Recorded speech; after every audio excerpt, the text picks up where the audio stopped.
Hi, നമ്മൾ ഒരു നേരെ മൂവി ഓപ്പൺ ചെയ്തു. ഇതിൽ 20 സീൻസ് ആണ് വരുന്നത്.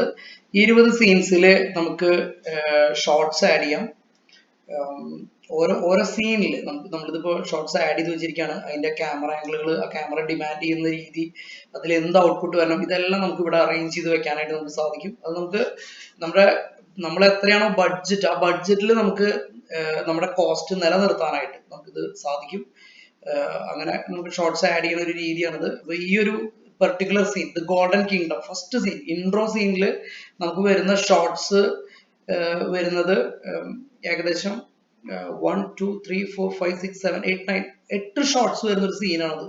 ആ സീൻ ഡിമാൻഡ് ചെയ്യുന്ന ഇമേജോട് കൂടിയിട്ട് നമുക്ക് ഇതിനകത്ത് നമുക്ക് സെറ്റ് ചെയ്ത് വെച്ച് കഴിഞ്ഞ് കഴിഞ്ഞാൽ മാക്സിമം നമുക്ക് എങ്ങനെ ഒരു നമുക്ക് ഇതെല്ലാം നമുക്ക് നമ്മുടെ ക്രിയേറ്റീവ് ഡയറക്ടേഴ്സ് അല്ലെങ്കിൽ നമ്മുടെ ഫിലിം ഡയറക്ടർക്ക് വളരെ ഈസി ആയിട്ട് നമുക്ക് ആവശ്യമായിട്ട് ഇവിടെ വെൽ ക്ലാരിറ്റി നമുക്ക് കിട്ടും. ഇനി നമുക്ക് ഈ സീനിൽ എങ്ങനെയാണ് നമുക്ക് ആർട്ടിസ്റ്റിനെയും പ്രോപ്പർട്ടീസിനെയും ഒക്കെ ആഡ് ചെയ്യണമെന്ന് വെച്ചാൽ നമുക്ക് പ്ലാൻ ചെയ്യാം. ഈ പെർട്ടിക്കുലർ സീനിൽ നമുക്ക് എത്ര ആർട്ടിസ്റ്റും കാര്യങ്ങളൊക്കെ വേണം എന്നുള്ളത് നമുക്ക് ഈ പറയുന്ന സീനിൽ നമുക്ക് സെറ്റ് ചെയ്ത് വെക്കാനായിട്ട് സാധിക്കും.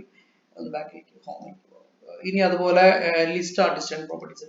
ഈ പെർട്ടിക്കുലർ സീനിൽ നമുക്ക് ഇത്രയും ആർട്ടിസ്റ്റുകൾ വേണം, അവരുടെ ക്യാരക്ടേഴ്സ് ഇന്നതാണ്, അവരുടെ നരേഷൻസ്, എല്ലാ കാര്യങ്ങളും നമുക്ക് കൊടുക്കാനായിട്ട് സാധിക്കും. അതുപോലെ അതിൽ തന്നെ നമുക്ക് പ്രോപ്പർട്ടീസും കാണാൻ, ലിസ്റ്റ് ആർട്ടിസ്റ്റ് ആൻഡ് പ്രോപ്പർട്ടീസിൽ എന്തെല്ലാം പ്രോപ്പർട്ടീസ് ആ സമയത്ത് വേണം, അവിടെ എന്തെല്ലാം വേണം, അത് എത്ര ക്വാണ്ടിറ്റിയിൽ വേണം, അത് സ്വാട്സ് ആയിരിക്കാം ഇതിനകത്ത്. അപ്പോൾ അവിടെ ജൂനിയർ ആർട്ടിസ്റ്റ് ആയിരിക്കാം, അല്ലെങ്കിൽ അതർ പ്രോപ്പർട്ടീസ് ആയിരിക്കാം. എല്ലാം നമുക്ക് ഇവിടെ മാനേജ് ചെയ്യാനായിട്ട് സാധിക്കും. നമുക്ക് ഒരു വെൽ ക്ലാരിറ്റി കിട്ടും നമ്മൾ ഒരു സീൻ എടുക്കാൻ പോകുമ്പോൾ. ഓക്കെ, അതുപോലെ നമുക്ക് ടൈം ഷെഡ്യൂൾ ചെയ്യാൻ പറ്റും.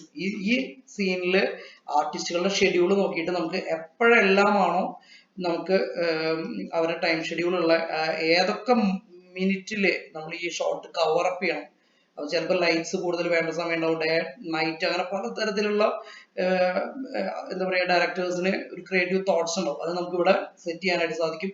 ഇനി ആ വ്യൂ സീൻസ് എടുത്തു കഴിഞ്ഞ് കഴിഞ്ഞാൽ നമുക്ക് ആ സീൻസിന്റെ ഈ പെർട്ടിക്കുലർ സീനിൽ വരുന്ന ഷോട്ടുകൾ താഴേക്ക് സ്ക്രോൾ ചെയ്യാം.